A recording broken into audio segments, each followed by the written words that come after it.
So there are a great deal of questions around the concept of how do I value my startup, my new business? And there are many answers to this, but the question that you should first ask yourself is why am I valuing it? Or at least the question that most people ask of themselves. The truth is, if you're selling, buying, or maintaining a business, you should know the value of the business.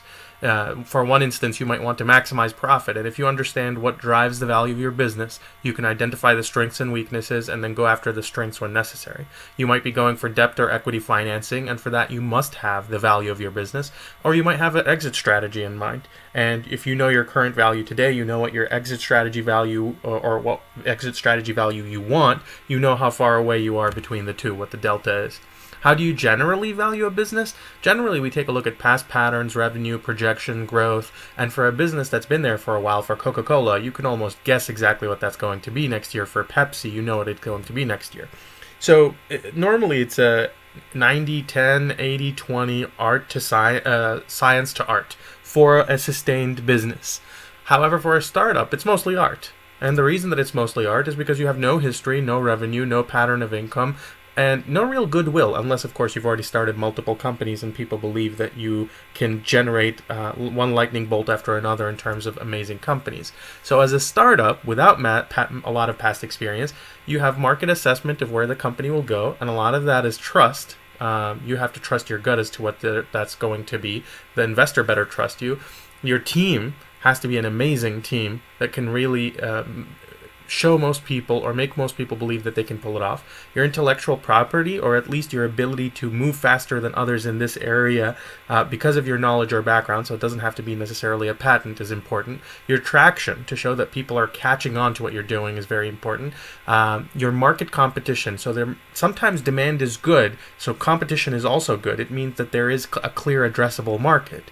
And then your gut feeling, the fact that that stays with you and says, this is a really good idea, it's going to grow into something big. Remember, on YouTube's side, YouTube did not generate revenue when it sold to Google, but they had this amazing thing and Google wanted it, so it was valued at an extremely high price. Step one, what's the proximity and size of exits? If you want to value your company, take a look at other companies that have exited recently. Step 2, what's the assets of your startup? Be able to identify all the things that generate value within your startup. Step 3, the willingness of the investor to pay a premium. Know if there is competition within different investor fields and the area that you're in is very hot right now, that other investors, other venture capital firms, other angels might be willing to pay a premium for you, but that's dependent on the market forces. And of course, know yourself, your level of desperation as an entrepreneur. The truth is, if the balance of demand and supply falls in such a way where the demand from the investment side is not there, then you're going to have to probably take a cut in your valuation, even though you don't deserve it sometimes. Early on, though, when you're getting angels to actually invest, your valuation is coming just from your idea. And so you really need to go back to that gut feeling and make sure that it is there within you and within your investor. There is the cost approach, which is the cost to create approach. Someone might come and say, well, you guys are 1 year in developing this application and this software and this system and this product. And if I were to take my money and try to reinvest it from scratch and rebuild this, would I be able to do it for cheaper than what you're valuing your company at?